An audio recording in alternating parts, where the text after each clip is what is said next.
നമസ്കാരം, മീഡിയ ഗ്രാമത്തിലേക്ക് സ്വാഗതം.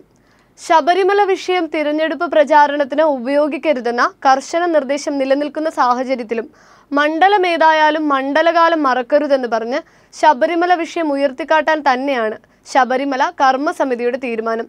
അതിനായുള്ള നടപടികൾ അവർ ആരംഭിച്ചു കഴിഞ്ഞു. സെക്രട്ടേറിയറ്റിനു മുന്നിൽ നാമജപ പ്രതിഷേധവുമായി രംഗം നിറയുകയാണ് കർമ്മസമിതി പ്രവർത്തകർ. പ്രചരണായുധമായി കൂറ്റൻ ഫ്ലക്സ് ബോർഡുകളും വീടുതോറും ലഘുലേഖകളും വിതരണം ചെയ്യുന്നുണ്ട്. പ്രത്യക്ഷത്തിൽ ഒരു തിരഞ്ഞെടുപ്പ് പ്രചാരണമെന്ന് തോന്നിപ്പിക്കാതെ വോട്ട് പിടുത്തം കാര്യമായി നടത്തുകയാണ് കർമ്മസമിതി. സാധാരണക്കാരായ ജനങ്ങളുടെ വിശ്വാസമെന്ന വികാരം പരമാവധി മുതലെടുക്കാൻ ശബരിമല വിഷയം എത്രത്തോളം ഉപയോഗിക്കാമെന്നത് എല്ലാ രാഷ്ട്രീയ പാർട്ടികൾക്കും വ്യക്തമാണ്.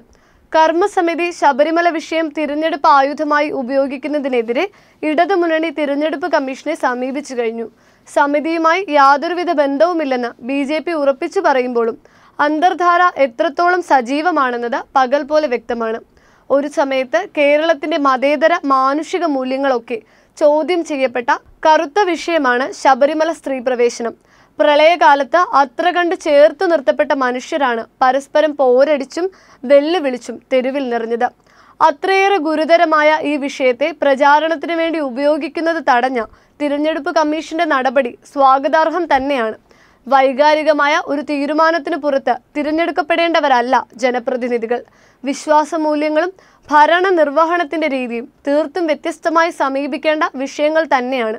കർമ്മസമിതിയുടെ രീതികളെയും ചുറ്റുപാടുകളെയും കുറിച്ച് അന്വേഷണം തുടർന്നുകൊണ്ടിരിക്കുകയാണെന്ന് Thiruvananthapuram sub collector G. Priyanka പറഞ്ഞു. എന്തു തന്നെയായാലും മണ്ഡലമേതായാലും മണ്ഡലകാലം ജനങ്ങൾ മറക്കുമോ ഇല്ലയോ എന്ന് കാത്തിരുന്നു തന്നെ കാണാം.